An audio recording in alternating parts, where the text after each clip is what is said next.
trans women, trans people are special. Gay people are fucking special. That's true. Who the hell wants to blend in with society? Do you see the stupidity that's going on out here in the world? Oh, yes. Stupid, ignorant people. Who wants to blend in? My thing is, you are beautiful. Stand out. Own who you are. Be who you are. Stand up and just be whatever it is that you want to be. That's why my shirt says, be who you want to be. A bit of controversy, or at least conversation, about having a trans woman as a drag queen on Drag Race. Any thoughts on that? Well, I think that at the end of the day, it's like we're all performers, whether you go to Burger King or if you or whatever, you know. It's all drag. Yeah, it is. You know? Hello. So it doesn't, I don't think that when we start kind of dissecting and labeling people, it's like that's what we wear, okay? Right. But, you know, why do you have to slap a label on someone? You know, because maybe you don't want to take the time to get to know them, you know what I mean? So it's a kind of fine line that we have to tread with that, you know, especially within our family industry that is called a rainbow. Skittles, taste the rainbow. Yep.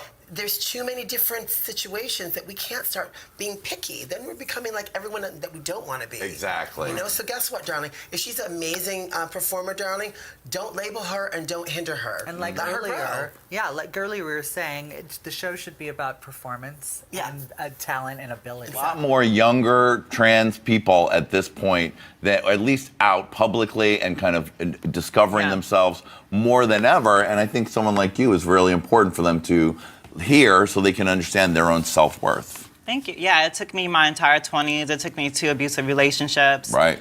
I also seen my mom in 2 abusive marriages. So I realized there was a cycle that I had to break. I realized one day you only accept what you think you're worth.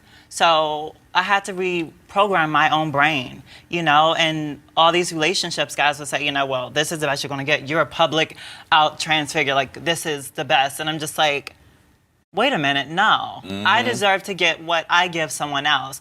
And if I'm going to give you the stability and the emotional support as a black trans woman, where black trans women are considered like the bottom of the totem pole, you know, we're the bottom, we're the ones that are getting murdered, we're the ones that are most likely to be homeless and kicked out. If I'm emotionally stable, you're not going to play on that. And I had to like build my own self up, and that was a few years.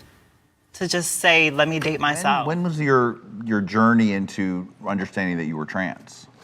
You know, drag really helped me to discover my trans identity. I had always been very effeminate and felt that within me, and always wanted to wear certain things or you know, present a certain way, and I just couldn't in my hometown. And even when I moved to LA, I was still very uncomfortable doing it. And drag kind of was a segue as like an acceptable way of you know, gender bending, you know, because it's like acting, it's for stage, you know, so it's fine. And funny enough, I think one of the really pivotal moments for me was during the first Dragula UK tour. I had decided not to pad before the show for the meet and greet, so I wouldn't get all sweaty because there's like hardly any air conditioning in the UK. Right. So I was doing the meet and greets without any pads, and I was wearing this skirt that was like a wraparound, like satin drape, like really beautiful slinky skirt, and it had a slit down the side. And I had just finished getting ready. I got in the van, and I was waiting for the other girls to get in the van so we could go to the venue. And the slit like opened up, and it had like my bare leg, which I had hardly ever seen my bare legs in drag because I was always padded. But it was like my bare leg with just a fishnet and a stiletto, and I felt hot. Yeah. Like, I felt hot as shit, and I like threw the pads out, and I never padded after that. So there were like just those moments those really key moments that I remember that were like, oh, like that's when I started to like get it. I look up to women like Janet Mock, who are really advocating for the trans community and are so knowledgeable and just so eloquent with, you know, the way that they speak and present themselves. And she's a big inspiration for me right now. And I can only hope, you know, with more time means more education.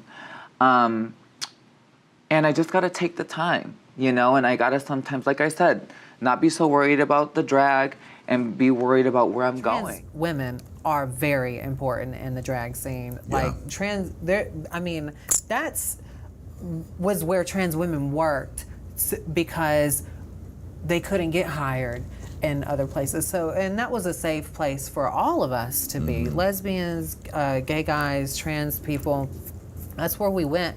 And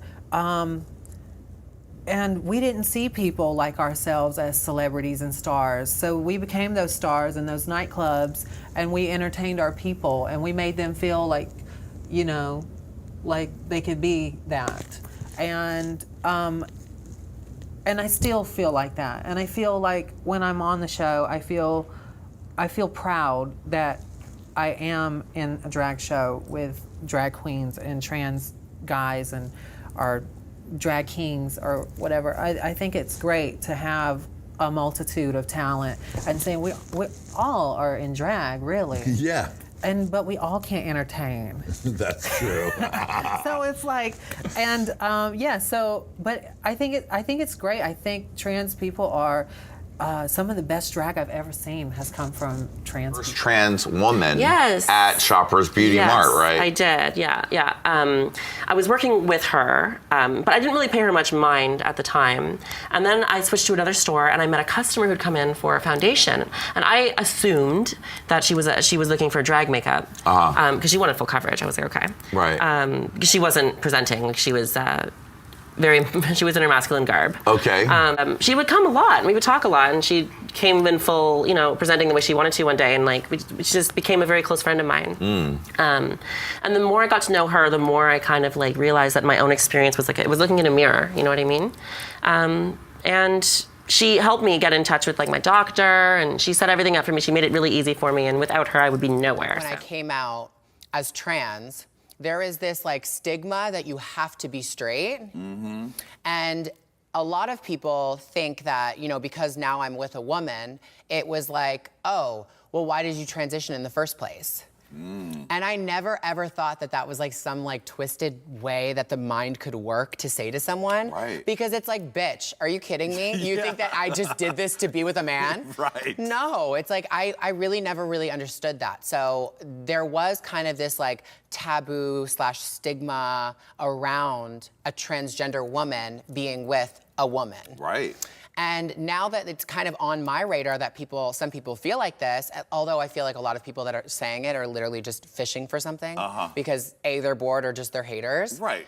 It really is on my radar whenever I see a couple that is different in that way. I literally always make a point to just be thank you for being out at this event or online, whatever, because people need to see. Kids at home and who may be uninformed what that's all about. So Title VII is it's a protection. It's a workplace discrimination protection that's been in place since 1964. Mm-hmm. And it's obviously anybody that goes to apply for a job, that they say they can't discriminate based on your sex, your sexuality, your race, your religion. And so they're trying to make it legal for any boss to fire any employee for being gay or trans. But the weird thing is they're not really using trans in the language or gay in the language. Remember with marriage equality, it wasn't, we were thinking of it as gay marriage, but the way that they would define it, they wouldn't say you can't have gay marriage. They defined marriage as between one man and one woman to kind of get around it. Title VII, what they're trying to do is make it legal to discriminate against any man who doesn't act within the confines of what men should be doing. Wow. And any woman who doesn't act basically like a proper woman. So that affects more than just It sure queer does. people. It affects anybody who wants to just be free. We need the public opinion to be on the same side of everyone who needs to have a job who doesn't deserve to get fired. Yeah. And so talk to your friends, kid. Because there's so many trans women of color that are killed, and nobody ever just never really talked about it. You don't put it on the media as it should get. So we have to be militant. We have to be able to take care of ourselves. We have to be a voice for our sisters and our brothers because it's dangerous out there. It's even though there's this movement now, it's not perfect. The machine isn't perfect, so. No, I mean, that's another thing that people are not understanding. I mean, trans women of color is still some of the most murdered people around. Yeah. And so what can a non-trans person do to support the trans people that they love in art and in life? I think the most important thing we need to do, not just as a community, as a society, is just respect. You don't have to understand, you don't have to tolerate, you don't have to love, you have to respect each other. And if you have respect, you can, there could be space where you're not just degrading each other and trying to kill each other. And like, if there was more respect for trans women, I feel like there wouldn't be such a taboo to be with us or to fall in love with a trans person. So specifically trans women of color, so. Now what am I saying? I'm saying I'm proud of my heritage. I am a Black American trans woman who is making a difference in this world. And all I'm asking is that you love me like I love you. I shouldn't be afraid to go to the store after a certain time because I'm Black. I shouldn't be afraid.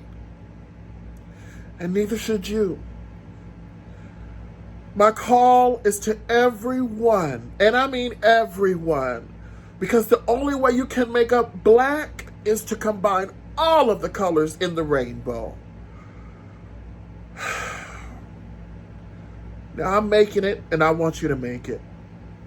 Let's lead in love, but let's also be very honest. We're going to have to be uncomfortable to be comfortable. White people, stand up. You got a Black friend, stand up. Hispanic people, honey, y'all ain't left out either. Because after they finish beating us, they're going to beat on you. So you are my sister and you are my brother. And we will all make it together. Let's stop beating on each other. And let's focus our energy on what we need to do. What do we need to do? Stand together. The police? No. The police are our creation. We have to remind them we pay them. Yes, we do. Every single time we lose a brother or a sister in this fight, it is because we are not standing together. Trans men, stand up. You are a man, and you should not be put under anybody's knee or anything. I love y'all. But I can't love you unless you love me back. In all of my Blackness, in all of my trans, in all of me just being a person and being a human first. Let's love each other for real, y'all. Stand together. Peaceful protest. You want to protest? Protest peacefully. Don't do nothing crazy. Stay in line. Do what you're supposed to do. Stand and show the police that you don't have to worry about them because they are a part of us. We just have to remind them, y'all human too. You got a family. You got a brother, you got a sister. No one should be afraid to just walk and be who they are. Let's love each other, y'all. I'm so serious. Let's love each other. Black Lives Matter. All lives matter.